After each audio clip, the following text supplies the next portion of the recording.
This past week, I bought a smart plug.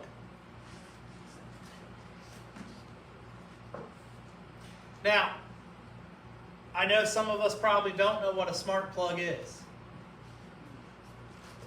A smart plug is a plug that it's about, usually it can be like a square, it can be a rectangular, and you plug it into the outlet, connect it to the Wi-Fi, and then plug your device into that plug. And you can set it to go off at a certain time, or to, if you leave the house, you can tell it, if everybody leaves the house, turn it off. So oftentimes we'll do this with our Christmas tree. We'll set it to turn on at 8. When both of us leave the house, it turns off. And then when we come home, it turns on, and then it turns off at 9 p.m. or 10 p.m. when we are asleep. So I thought this would be a great way to solve an issue that I was having. Little did I know how wrong I was. Allow me to explain. And it's kind of interesting when you tell this story, you get better the second time because you know how to improve it to make it even funnier. So, recently, and if you can't laugh at yourself, let me just say, then what are you doing, right? I mean, you're just going to be sad about everything. I frequently laugh at myself. Recently, our Wi-Fi has gone out a couple times. And I discovered the fix, which I think it's funny because the fix is oftentimes the most easiest thing you can do, which is to unplug and plug it back in. Like, why couldn't it just keep running? Anyhow, so this often, though, would be no problem, right? You would just simply, I mean, yes, I probably would still be slightly annoyed, but you oftentimes just get up and do it. Not a big deal. However, there is one person, soon to be two, in our household who don't really have the patience when the Wi-Fi goes out. Do you like watching Bluey? Yeah. And you like Dinosaur Train. Because who could resist Dinosaur Train, right? Choo-choos and dinosaurs. It's like a toddler boy's best friend. So it usually happens right in the middle of that. In fact, it happened, the last time it happened, it did, and he kind of was like very confused about why wasn't it still running. So I thought I would be clever. Oftentimes when we think that we know that's like a bad road to go down, right? I figured I would get a smart plug, plug it in, and then fill it. I saw the water and I thought fill it. And then tell it when the Wi-Fi went out to turn it back off and on, right? Problem solved, right? Except for one big issue. When Wi-Fi goes out, can you use Wi-Fi to turn it back on?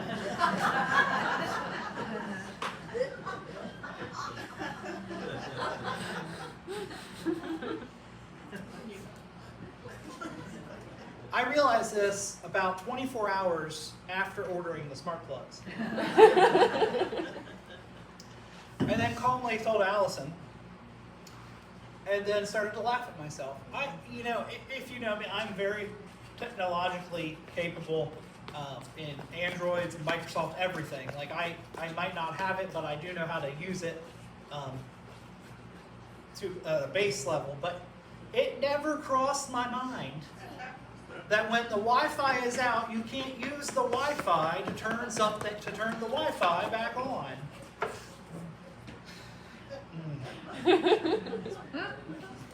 No Wi-Fi, no smart plug. Now this story tells you a lot about me. I like to make things as easy as possible. Almost like a lazy genius kind of thing. You find hacks to simplify life. However, I will admit I am not sure of avoiding a 20-foot walk to my office once a week to restart Wi-Fi qualifies as a life hack. But that was my thinking at the time. Okay,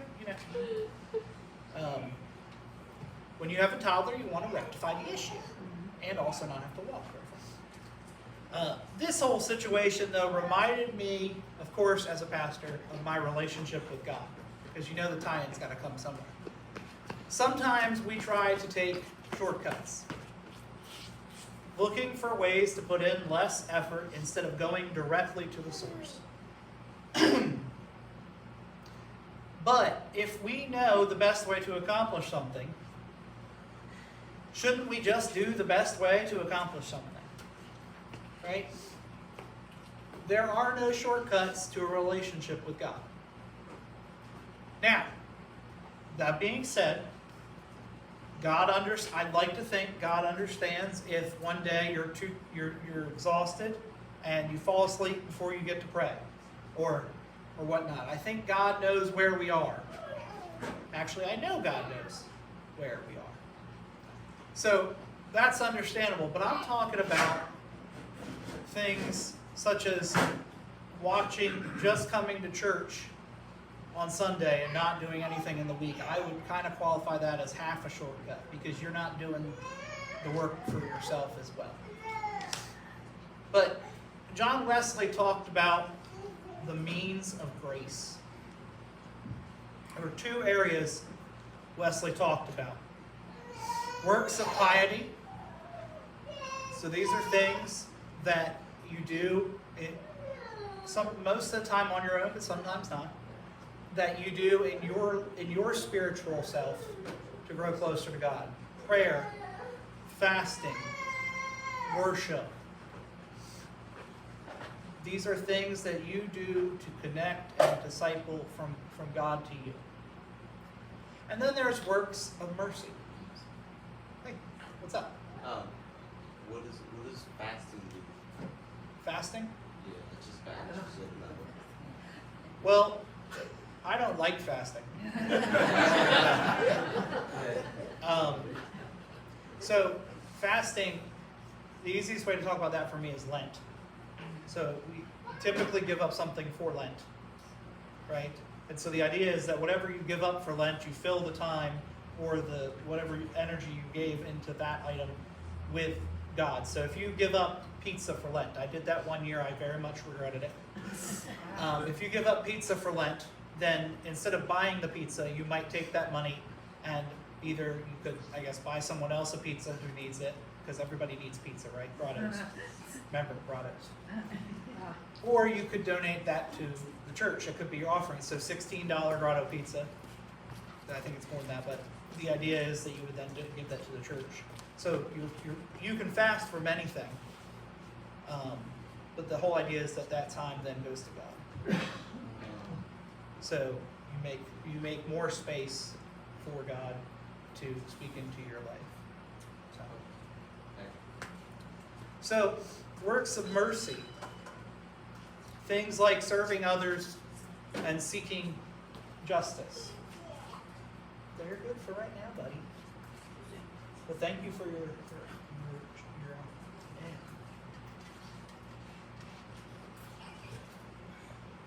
So, means of grace. Wesley said these are ordinary channels by which God conveys grace to us. Now, considering you're here this morning, I'd hope that this means you have some desire to connect with God in some way. Right? We don't seem too excited about that. We'll get there. Have to call the DS and tell them you're not excited about it. No, I'm just kidding. But our scripture today reminds us why this is so important. Jesus says to abide in him as he abides in us. The branch cannot bear fruit by itself unless it abides in the vine, and neither can you unless you abide in me. God calls us to stay connected as a part of the vine. The vine grower, our Creator, wants us to draw life from the source. Just like my smart plug, it can't do anything unless it's connected to the source. No Wi-Fi, no smart plug, no connection, little to no fruit. We can't watch Blu-ray. That's why Wesley encouraged us to practice these spiritual disciplines. He wanted us to rewire ourselves to choose God over distractions. So nothing stands between us and the source of life. Most of these practices fall under what Wesley and for the rest of the United Methodists, we would call spiritual disciplines. But who likes discipline? Right? You say disciplines and you're like, ugh, what is this, like a 3-step plan? Are we in the, I know Richard would probably say discipline, being from the military. So, I mean, we have I think holy habits is a way better word choice, because they're good habits that set us apart for God that I think we can all at least choose maybe one to do, at least to start with. Holy habits are intentional choices we make to stay connected to God. The goal of holy habits is twofold. First, to become a disciple of Jesus, and second, to bear fruit that shows it. These two goals are not just a chronological timeline. Right? You become a disciple of Jesus. Becoming a disciple of Jesus should push you to want to do things to bear fruit. When you bear fruit, you should continue to grow in Jesus and discipling with God, because then that helps you grow your fruit and the things you can provide as well. Verse 8 tells us that God is glorified by the bearing of fruit and becoming disciples. Now, much like we talk about tithing and giving generously, we also can talk about the fact that these aren't meant to be chores or a religious checklist. Don't go home, please, and say, my pastor said I need to do X, Y, and Z every single day to connect to God because it's the only way. Right? This is not meant to be a forced thing. I mean, I will say sometimes habits, when you try to start them, feel that way. But that's why you pick and you start easy rather than just trying to go headstrong. Like, if you're going to go home, please don't try to sit and read the whole Bible in one day. That's too much. Maybe start with a chapter the first week every day. Then start with 2 chapters every day. See what you can do. Build it up. But don't just go home and start doing all sorts of things. Focus on one thing at a time so you can make sure that you're doing it and you're growing from it and enjoying it. Wesley taught us that we should practice these habits with sincere hearts. God uses them to shape us into the likeness of Jesus. Now think about this. What we connect to shapes us. So if you watch a certain TV show long enough, you're going to start possibly talking like or saying lines from that show, right? Now, the easiest example for me is watching British mysteries. Right? Sometimes you'll break into a British accent. It's funny, but it is true. It doesn't happen often, mind you. I love Father Brown, so that's one of my favorites. But think about it also when we watch the news. I don't watch news. I only read news. And I only read from certain articles. I don't try to scroll and sit through everything. When you watch the news the entire day, it can change your mood, can't it? So, what we plug into changes the outcome in our minds, our spirits.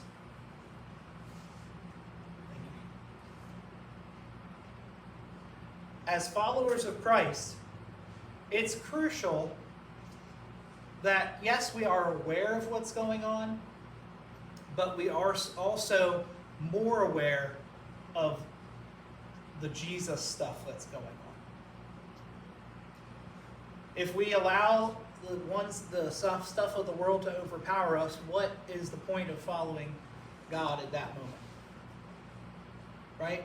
We have to make sure that our connection to God keeps us focused on Jesus and the things that God is doing, rather than just focusing on the things of the world. It's a balance. You do have to know what's going on in the world, even if it depresses you. Because let me tell you, there are plenty of things that anyway, before I go down that road. Over the years, as I talk to people, many people who are most spiritually dry don't spend time with God. Now, you would think, oh, that's obvious. If you're spiritually dry, then you're not spending time with the living water. But you don't really think about it until you get to that point where you're down, where you kind of run into a wall. So, we need to look at what are the things we're connected to. What are they doing to us? What are we letting them do to us? And are there things that are becoming a part of our lives that we don't want and would like to rid ourselves of them? Because again, let me be clear, there is no substitute for connecting with God. Spending time with God doesn't mean that everything's going to be simple. It doesn't mean that we're going to avoid all the ups and downs. But it does mean that we will see them through God's perspective. We will have tools to make space, to stop, to rest, to abide. These holy habits aren't just for personal growth. Can an empty cup pour?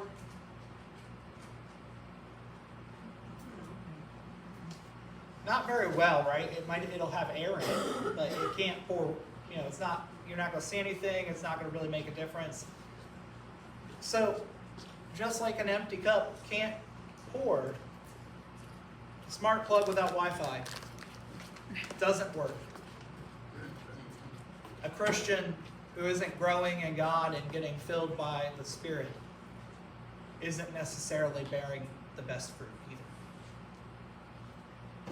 I'll tell you another short story. And at one of my appointments, I had one of my leadership team, and I was talking to them about Sabbath, taking Sabbath. And he looked at me and he said, taking Sabbath is just being lazy. It tells you a lot about the people. But you and I mean, at least some of you from the sound that you made, know that in the Bible, we see the Sabbath very clearly. Right? I mean, we see, even if Jesus didn't take Sabbath on the actual Sabbath, he did take time away. And so we know that Sabbath is a spiritual discipline, or as I would say, holy habit, because who likes disciplines, is key to bringing us time to rest in God and rest for ourselves. And Allison will tell you, if I don't get my rest, it's not necessarily the easiest thing. If Avery doesn't get his rest, now that's a whole other story. Holy habits help us grow and strengthen us to serve others. It's intertwined. If we want real connection, we have to be a part of the source of life. Jesus' invitation is not a suggestion. Jesus is not saying, I really think you should do this. Jesus is inviting us to do this. Branches can't thrive on their own, and neither can we. We're not designed to live on a weak signal or a borrowed connection. We're made to stay rooted in the vine, drawing strength and life directly from God. That's why we have the holy habits. Prayer, scripture, worship, serving others. They aren't hoops to jump through. They are what I believe pathways to living a set-apart life. Is the Sabbath on a Saturday or a Sunday? Doesn't really matter. It's whenever you take time off to be with God. Now, if it's on Sunday, then I'm failing already, right? So, we need to realize, because here's the other half of this. We set up these habits, do all these things. Will fruit grow? And the truth is, not always on our schedule. Fruit doesn't grow always when we want it to grow. It grows on God's schedule, God's time. Even I don't know what that always looks like. But fruit looks like patience when we'd rather rush, compassion when we'd rather turn away, generosity when we'd rather turn back. So maybe the invitation for this week is simple. Find a way to stay plugged in. Right? Create a rhythm of serving, of following through these holy habits, not a shortcut. Don't go home, please, and just, make it a simple, real simple thing, quick and done, but try something, whether that's 5 minutes of silence. Does not happen in our house. Whether that's reading, like I said earlier, a chapter or a half chapter, but make a connection with God.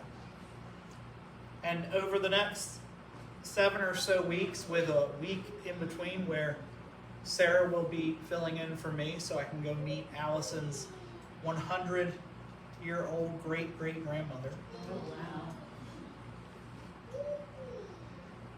We'll be talking about more of these.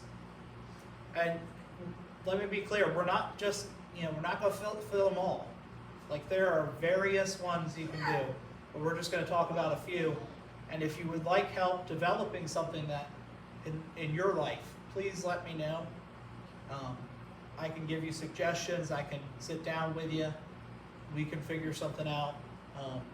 But I think oftentimes we believe we're connected to God enough to sustain us. But God doesn't want us just connected enough. And I think sometimes we find out pretty quick that we aren't connected enough, as I said earlier, when things go wrong and we're kind of crashing. So find a way to stay connected to God. When you stay connected to the vine, allow God's Spirit to do what only God can do in you, to grow something beautiful that represents the picture of what Jesus looks like in the world. Thanks be to God.